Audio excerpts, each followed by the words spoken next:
Hello, happy February and happy early Valentine's Day. I thought I'd get a little festive and wear some red for this video since this is the month of pinks and reds and all things love. And I used to work at a Hallmark, so I am all into these like Hallmark holidays. I like buying cards and doing fun things like that. And I've been eating all of the chocolate that I can get at Target. So keep it coming, Valentine's Day. So I figured since I kind of touched on some costumes that I'm working on in my newsletter this month that I would dive a little further into my process for costume planning and sort of what's involved, what I do to get a costume from inspiration to reality and where I see things happen and where I get hung up and just sort of my process. So let's jump in. So I guess the first place to start is let's talk about inspiration. If you see me perform, if you follow my social media, if you've seen any of photos of my performances, you probably know by now that I gravitate towards a very vintage, old Hollywood, classic burlesque aesthetic. That includes like a very hourglass shaped dress, something big and floofy at the bottom, very dramatic, think Ziegfeld Follies, posting a couple little inspiration photos that I have here so you can kind of see. So generally when I'm costume planning or act planning in general, I really try to stick to that brand since that's my brand, that's what I'm interested in, that's what I like to perform in. So that's kind of where that starts. So then after I kind of have my inspiration, I think a little bit about what acts I already have, what types of costumes I already have. Sometimes I have an idea in my head or I've seen something and I'm like, ooh, I want to recreate that, or I want to do something with that. Or in the instance of the costume I'm going to talk about in this example, I wanted a costume that I could use my mint green feather fans with. And I wanted it to be different from my current costume that I have. Not to replace it, but just to supplement so that when I do things like live shows or live band shows, I have the opportunity to switch things out, piecemeal things together, and just to have another costume that I can wear my mint green fan or use my mint green fans with that doesn't require me to have to put on the whole showgirl costume. So that's kind of how my planning process starts. And then once I have an idea about what I want the character to look like, or what I know I want to do for this act, what I want to be able to use costume-wise for movements, or what sort of removals I want to do, that kind of gives me the framework about what I want things to look like. I also try to go off of color. I try to keep things in similar color palettes, but I like variety. So I have a red costume, I have a blue and green costume, I have the mint green costume, I have purple costume. So I try to kind of diversify things in that regard. And color also comes into play. And I like to, you know, play around with color theory and see what I can come up with. So once I kind of have all of that in my head, then I get to my sort of sketching phase. And that's the pictures that you saw in my newsletter. Got this Fashion Croquis online. I used my Procreate, my tablet, and just sort of doodle around.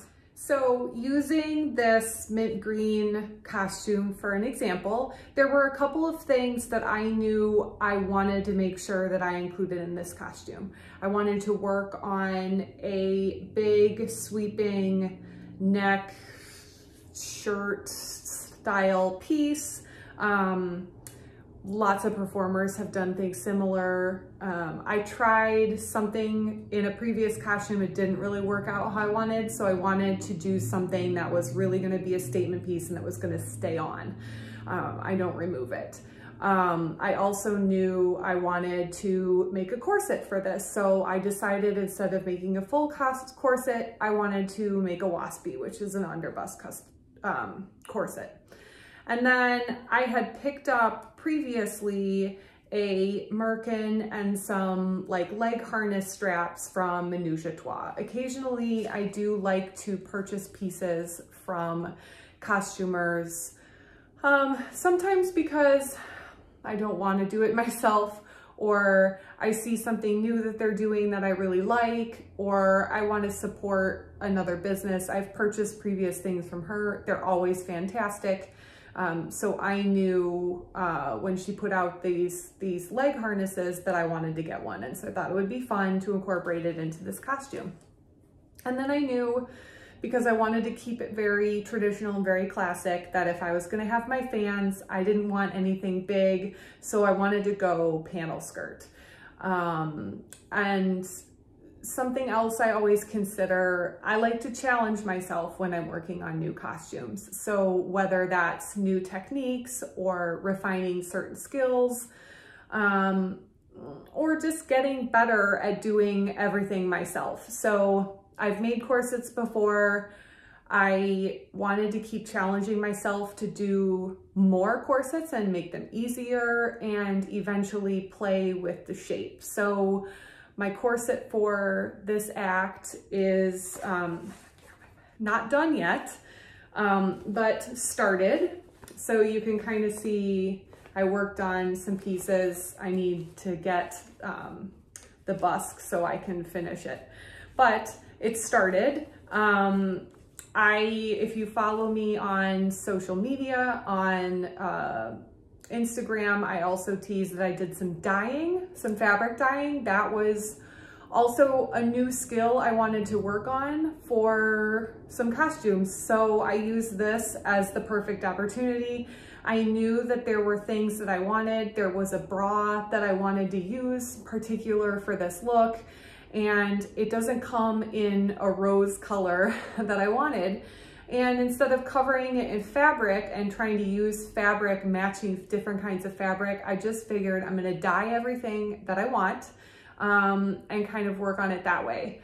So I use this process to help me kind of finalize what I envision things to look like, the overall kind of silhouette and the shape and the different layers. So you can see it goes from like the full finished starting outfit to like the next layer to the final layer, what stays on at the end. And once I feel good about that, that's when I start construction. So construction for me comes in a couple of different steps. There's acquiring any of the pieces or the materials or anything that I need for this piece that I might not already have. It's numerous trips to the fabric store. Thankfully, I have some really great textile outlets here in Chicago, so I'm able to purchase lots of fabric at a very reasonable price. I'm very lucky in that regard. I also purchase any base pieces that I might want to start from. I haven't gotten into making a full padded bra myself. I've made net bras and things for myself, but I usually tend to buy a base bra and kind of tailor it and adapt it from there. So I buy any other pieces that I need.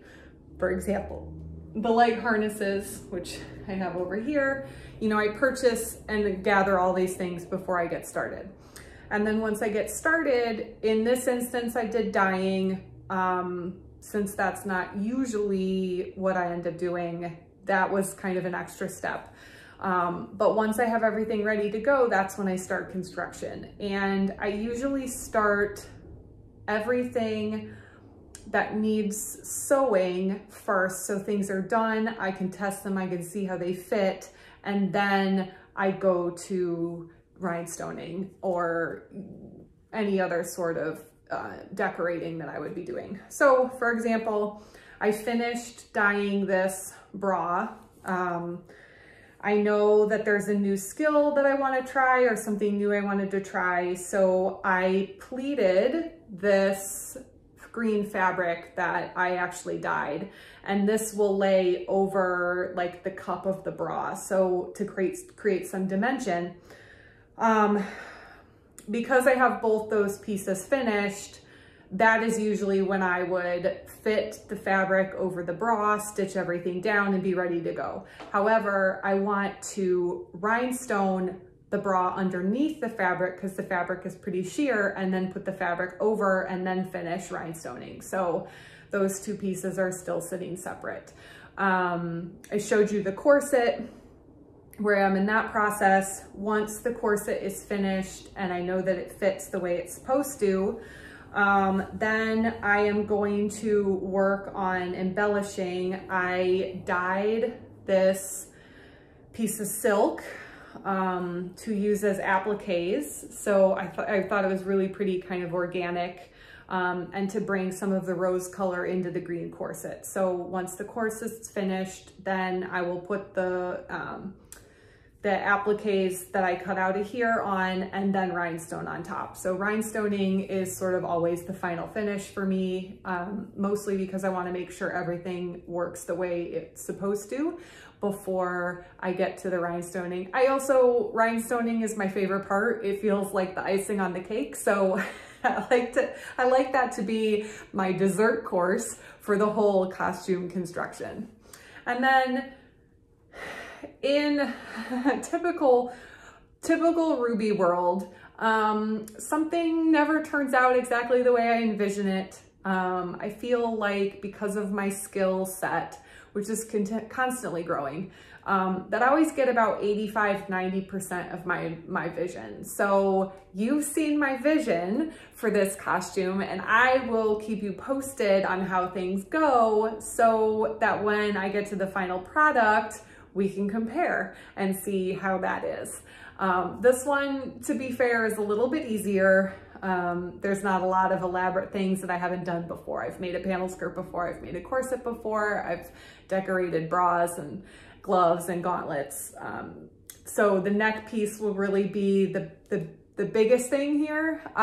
If we really want to challenge, I also teased you this lavender costume, and I'm avoiding this lavender costume because I'm going to make this dress from scratch. I have this incredible glittery fabric, but I'm terrified, and I'm not ready to start it. So that would be a bigger test to see if things come out the way that I envision it. But I think this one, this green and rose costume, should be pretty good. So I will keep you posted. So that's what I have for you. I know this one was a little bit more long-winded, but I thought you would enjoy seeing sort of my process, through inspiration to design and then creation, and then hopefully the ta-da. So you can stay tuned. I'll keep you posted on my progress on my social media channels on how this costume is going. Hopefully sometime soon I will be able to bring it out live in person, and we can see how close I did to my inspiration drawing. Thanks again, and have a wonderful February.